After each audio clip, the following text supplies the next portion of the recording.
Les amis, ravi de vous retrouver. Aujourd'hui pour une nouvelle vidéo et dans cette vidéo, on va évidemment évoquer le classico espagnol qui se tenait hier soir du côté de Madrid. Le club de la capitale espagnole recevait son rival historique catalan pour un match au sommet de la Liga espagnole. On avait d'un côté une équipe du Real Madrid qui s'était imposée cette semaine en Ligue des Champions en renversant la table. 5 buts à 2 face au Borussia Dortmund après pourtant avoir été mené 2-0, faisant honneur à cette réputation du Real Madrid qui dit que le Real parvient toujours à s'en sortir. Ça n'a pas fonctionné hier, mais pour dresser une dynamique et un bilan de la semaine du Real Madrid avant de recevoir le FC Barcelone, il convient de dire que le Real s'est imposé 5 buts à 2 face au Borussia Dortmund cette semaine pour ce qui était le remake de la dernière finale de la Ligue des Champions. Le Barça a aussi terrassé un autre club allemand, pas des moindres, puisque c'était le Bayern Munich, victoire 4 buts à 1 du Barça qui s'est vengé des multiples déculottés que les Bavarois avaient pu leur infliger dans le passé. Donc, à l'approche de ce classico, les deux équipes étaient plutôt en confiance pour, comme je l'ai dit, ce choc au sommet de la Liga espagnole. On va commencer évidemment par évoquer ce match-là. J'ai évidemment pris mes notes comme à mon habitude et on va commencer par évoquer le début du match avec une équipe du Real Madrid qui était à domicile, portée et galvanisée par un public là aussi de grande qualité qui était sur la continuité de ce qui s'était passé face au Borussia Dortmund cette semaine en Ligue des Champions avec ce public qui avait réussi à pousser le Real Madrid à revenir et à renverser la table comme je l'ai dit face au Borussia Dortmund. Donc on a eu un début de match du Real Madrid et une première mi-temps globalement plutôt intéressante tout de même du Real Madrid, mais le Real Madrid s'est heurté tactiquement au génie d'Hansi Flick, si on peut qualifier ça de génie, puisqu'Hansi Flick a décidé de faire un pari. Il a décidé de piéger les joueurs de transition du Real Madrid. Et hier, on a clairement eu, si je devais me lancer dans un débat footballistique un peu plus philosophique, on a clairement vu la limite de ce qu'était le joueur de transition. Le joueur de transition, lorsqu'il fait face à une défense haute qui sait parfaitement négocier le piège du hors-jeu, il se retrouve un peu limité. Même si le Real avait voulu faire profiter un peu plus ses profils techniques, eh bien, Ancelotti s'est rapidement rendu compte qu'il n'avait pas tant de profils techniques que cela dans son 11 hier. Alors Vinicius et Mbappé sont évidemment des joueurs très bons techniquement, mais leur première qualité, c'est la prise de la profondeur. Et on a un Jude Bellingham qui avait pour tâche de canaliser les montées de Baldé et de Rafinha, donc un rôle assez hybride que je n'ai pas vraiment apprécié, puisqu'à chaque fois que le Real Madrid avait le ballon, Bellingham venait très bas, il était systématiquement dos au jeu, et quand le FC Barcelone avait le ballon et que le Real parvenait à le récupérer, il n'était pas dans une position suffisamment optimale pour animer les attaques du Real Madrid, étant donné qu'il était excentré sur le côté droit de l'attaque madrilène en phase défensive. Alors en phase défensive, pourquoi pas? C'est vrai que Baldé et Rafinha sont connus pour aller à 3000 et Lucas Vasquez avait évidemment besoin d'aide, lui qui n'est pas un latéral de métier et qui a énormément souffert hier soir, mais Jude Bellingham malheureusement n'a pas été mis à son aise dans ce système d'Ancelotti. On a clairement vu les limites tactiques d'Ancelotti. Alors évidemment, on n'est pas là pour jeter la pierre à Carlo Ancelotti qui est évidemment un très grand coach, mais il s'est heurté au génie tactique d'Hansi Flick et on l'a toujours dit, Ancelotti est un coach qui est un grand meneur d'hommes, notamment sur les dernières années. Ancelotti a été un tacticien dans le passé. Il a pu l'être à l'AC Milan, il a pu l'être à Everton il y a encore quelques années. Mais depuis qu'il a fait son retour du côté du Real Madrid, Ancelotti mise beaucoup trop sur ses individualités. Le jour où ces individualités se font éteindre par des adversaires de plus grande qualité, on l'a vu face à Manchester City en 2023 avec la raclée reçue 4-0 sur le retour à l'Etihad. On l'a encore vu hier face au FC Barcelone. On l'a vu sur le début de match face au Borussia Dortmund où le duo diabolique, ironiquement évidemment, Guirassy Malen a mené la vie dure à la défense du Real Madrid. Eh bien, on voit que lorsque Ancelotti n'arrive plus à miser sur ses individualités, ou en tout cas que ses individualités sont mises en difficulté par des adversaires de grande qualité tactique, ça devient beaucoup plus compliqué pour le technicien italien. Et face à ça, un Hansi Flick qui a parfaitement négocié le piège du hors-jeu. Et ça se travaille. C'est pas quelque chose de facile. J'imagine qu'Hansi Flick a dû travailler ça durant toute la semaine, en marge aussi du match face au Bayern Munich, puisque le Bayern Munich a aussi pas mal de joueurs bons dans la profondeur, Olysée, Gnabry, Leroy Sané. Donc on voit que Hansi Flick a travaillé son sujet et que c'était un pari parce que ça se joue à rien à chaque fois. Alors hier, il y a 12 hors-jeu du côté du Real Madrid. Je me demande même si c'est pas un record, dont 8 pour Kylian Mbappé qui malheureusement n'a pas compris, en tout cas n'a pas su se situer sur le terrain. Mais est-ce qu'on peut vraiment jeter la pierre aux joueurs français quand on voit la perfection de l'alignement catalan? Après, c'est vrai que 8 fois, ça fait quand même beaucoup et peut-être qu'il y a eu un problème d'intelligence de jeu à un moment donné du côté de Mbappé. Mais le premier point que j'aimerais souligner, c'est cette tactique mise en place par Hansi Flick, une tactique de grande qualité, alors basée sur un pari. Le Barça aurait très bien pu, à 5-10 centimètres près, se prendre 3-4 buts en première mi-temps, tant le Real parvenait tout de même à trouver Mbappé et Vinicius dans la profondeur, et à chaque fois ça se jouait vraiment à rien. Il y a aussi eu une vraie inefficacité du côté du Real.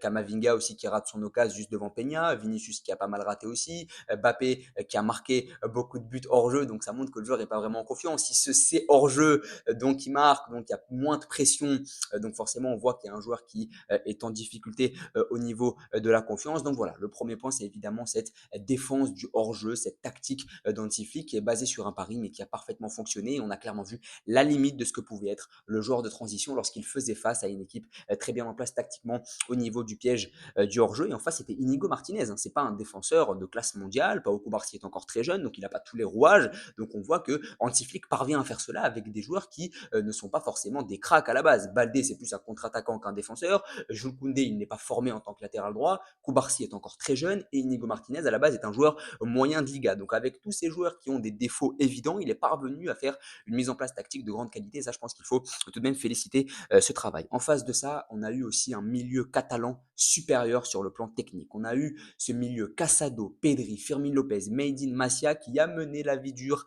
à un trio Chouameni, Valverde, Camavinga en grande difficulté. Et hier, on a eu un peu là aussi un affrontement philosophique entre des joueurs du Real qui sont très bons dans l'impact physique. Alors évidemment, je caricature, mais des joueurs du Real qui sont très bons dans l'abattage, qui sont évidemment des joueurs qui sont capables de mettre une forte intensité face à des joueurs de la Masia catalane qui sont un peu plus fins techniquement, qui sont des joueurs de poche. Et on a vu clairement cet affrontement un peu identitaire, un peu existentiel.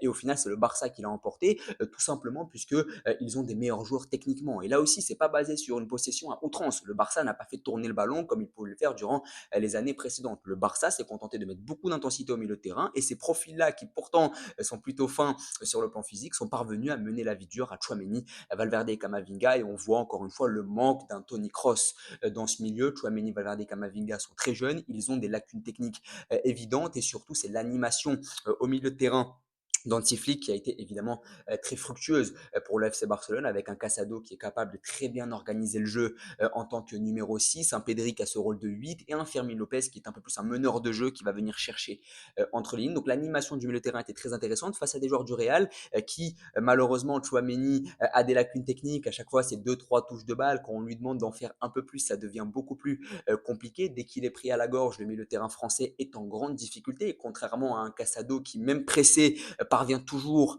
à trouver des passes, quoique l'absence de pressing du Real hier était très préjudiciable face à un Valverde qui a pour coutume aussi de pouvoir prendre la profondeur des fois et qui est moins un joueur dans les pieds aussi, et un Camavinga qui a un peu surnagé tout de même, que j'ai trouvé meilleur que les deux autres sans pour autant être exceptionnel. Donc le milieu de terrain catalan a été au-dessus techniquement, mais aussi dans l'animation du milieu d'Anti-Flick, l'animation très intéressante avec Casado vraiment en poste de 6, Pedri en rôle de numéro 8 pour venir un peu plus taquiner le ballon, et Fermin Lopez pour venir chercher entre les lignes du Real Madrid qui était assez espacé hier.